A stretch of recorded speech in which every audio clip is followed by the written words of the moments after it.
subject of island-wide interest in recent weeks has been the government cement factory at Kangasanture, one of the greatest national projects launched in modern times. One of the special features of the factory is that all but one of the raw materials used, that is gypsum, is produced locally. A record crowd assembled to greet the Prime Minister when he arrived to declare the factory open. He was accompanied by Mr. G.G. Ponnambalam, the Minister of Industries, Industrial Research and Fisheries. The opening ceremony was performed in an improvised assembly hall which was crowded to capacity with 9,000 guests from all parts of the island. The crowd outside the hall numbered well over 30,000. After the ceremonial opening, the Prime Minister was shown round the factory.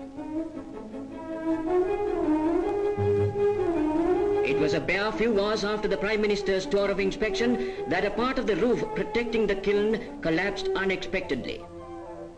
Widely exaggerated reports of the accident helped to create the impression that the factory had received irreparable injury.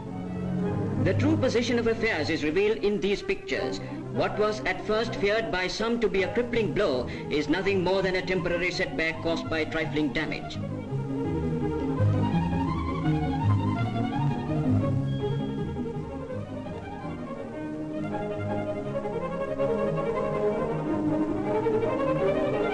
Here we see the giant factory at work.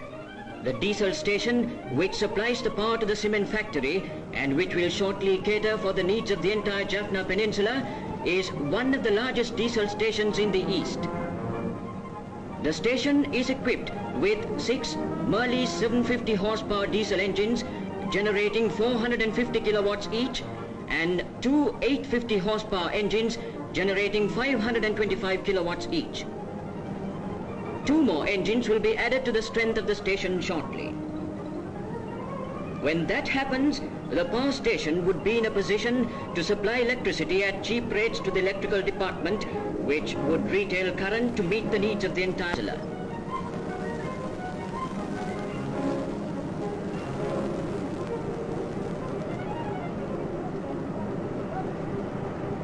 The power supplied to these transformers is 3,300 volts. The raw limestone is brought from the quarry in dumpers and emptied to a gadget known as a hopper. From there, it is conveyed on an escalator to the jaw crusher, where it is broken up into small pieces. The crushed limestone is taken by conveyor belt to the hammer mill, reduced to fine powder and deposited in a store, where later the limestone is mixed with clay.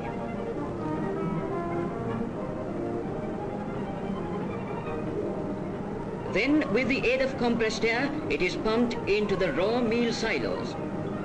From the silos, it is drawn out in proportions and transferred into a hopper, feeding the main kiln, where the powder is burnt into clinker. The kiln of the factory, incidentally, is an oil-fired kiln, which is much cheaper than a coal-fired one. In this connection, it is interesting to note the Minister's assurance that normal business efficiency would be maintained in the work of the factory and that the selling price of the cement would be lower than that of any imported variety.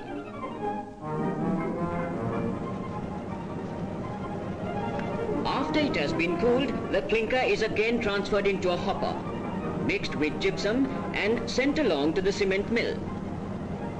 It is then crushed into powder and conveyed through pipes to the cement silos, from where it is drawn to the packing plant. At the plant, the cement is pneumatically blown in from the cement silos, automatically packed into 5-ply cement bags and mechanically conveyed into railway wagons.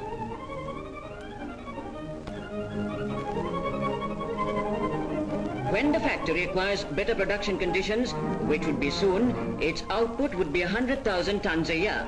This would be sufficient to meet the entire normal demands of the government and the civilian population. The cement produced at the factory is accepted to be of the highest quality, and with every bag is issued a certificate that its contents are equal or superior to British standard specifications.